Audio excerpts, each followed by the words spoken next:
Bonjour, aujourd'hui nous traiterons le sujet du discours politique. Pour en parler, nous avons rencontré Pascal Dufour, professeur au département de sciences politiques de l'Université de Montréal.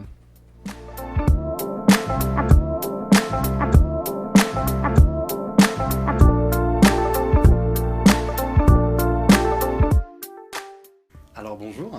Bonjour. Merci de nous accorder ces quelques instants pour répondre à nos questions. Alors on va commencer.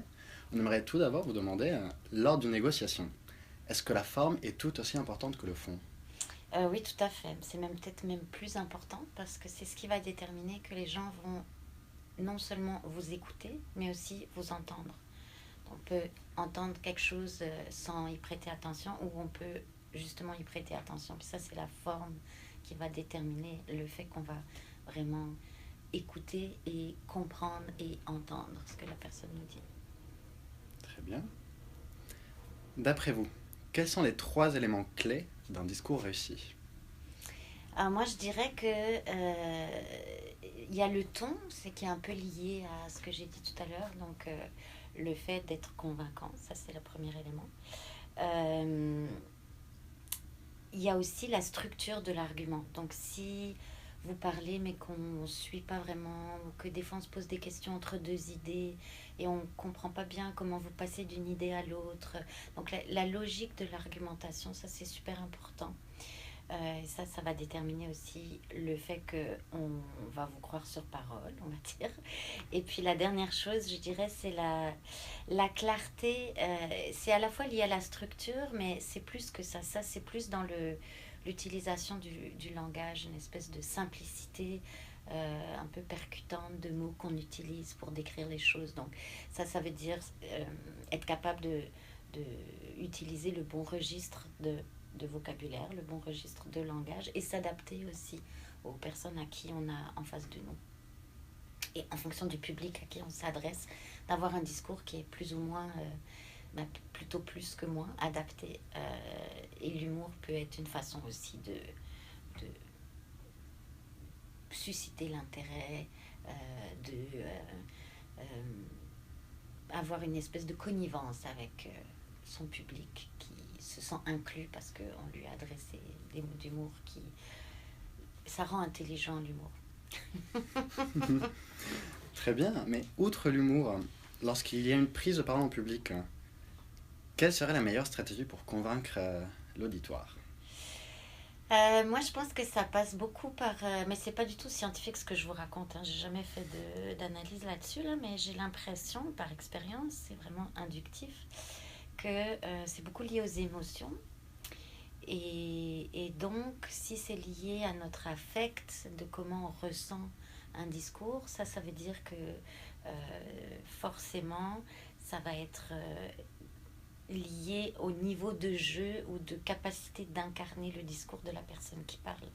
Donc, quand je parle niveau de jeu, je parle sur un plan plus théâtral. Donc, est-ce qu'on est crédible quand on parle? Est-ce qu'on a l'air investi par son discours? Est-ce qu'on vit ce qu'on dit? Est-ce qu'on a l'air de croire à ce qu'on raconte? Est-ce que tout ça sont des éléments qui entrent en ligne de compte? Donc je pense que c'est ça, vraiment l'incarnation, la posture physique peut aider à transmettre un discours convaincant. Et on se dit, ah ouais, il doit avoir raison. Il a l'air tellement convaincu par ce qu'il dit que ça doit être vrai ce qu'il raconte. Le sentiment d'inclusion aussi. Donc, parce que vous discutez d'une situation où vous êtes probablement en négociation, donc ça veut dire que prendre en compte la présence des autres dans notre propre argumentation et développer une position pragmatique en disant, vous voyez les positions des uns et des autres, il semble que si on veut trouver une solution, donc quelque chose de pragmatique pour montrer que vous travaillez pour le bien commun et que vous n'êtes pas là juste pour vendre votre affaire. Ça, je pense que ça peut convaincre vraiment, en se disant, lui, il pense pas juste à lui-même, mais il tient compte de la situation, de l'environnement. Il y a une intelligence situationnelle dans ce qu'il raconte qui va donner de la force à votre position. Et puis, je dirais aussi une forme de pragmatisme, hein, qu'on n'ait pas l'impression que ça soit une position idéologique ou de principe absolu, mais que vraiment c'est quelque chose que vous travaillez pour trouver une solution collective, ou en tout cas qui inclut le plus de monde possible. Donc ça serait les trois choses, je dirais, qui peuvent convaincre. Très bien. Bah, vous nous avez déjà donné beaucoup de pistes de réflexion. Et enfin, une dernière question qu'on aimerait vous poser, c'est qu'est-ce qui pourrait différencier un discours réussi d'un discours exceptionnel? Alors, je pense que c'est très difficile de faire un discours exceptionnel. Ça prend des qualités personnelles probablement qu'on n'a pas tous la chance d'avoir, notamment une aisance à la fois physique et verbale, une érudition aussi probablement, sans tomber dans l'esbrouffe. Là, c'est pas l'idée de montrer qu'on est comme au-dessus de tout le monde, mais d'avoir une érudition, une agilité d'esprit et cette capacité de le passer verbalement. Ça, je pense que c'est quand même pas donné à tout le monde. Après, je veux pas non plus dire que c'est un don, je pense que ça se travaille, donc probablement que quand on commence on l'a beaucoup moins, et puis plus on avance, plus on est à l'aise là-dedans. euh, Ça prend aussi on a tous eu connaissance de personnes qui, quand elles prenaient la parole, euh, on avait l'impression qu'elles flottaient un peu, tellement elles étaient à l'aise et tellement on était suspendus à leurs lèvres, etc. Ça, c'est vraiment à la fois une maîtrise très forte du contenu, parce qu'on ne dit pas n'importe quoi en général quand on a ce type de discours-là, mais ça prend aussi une maîtrise de la forme qui est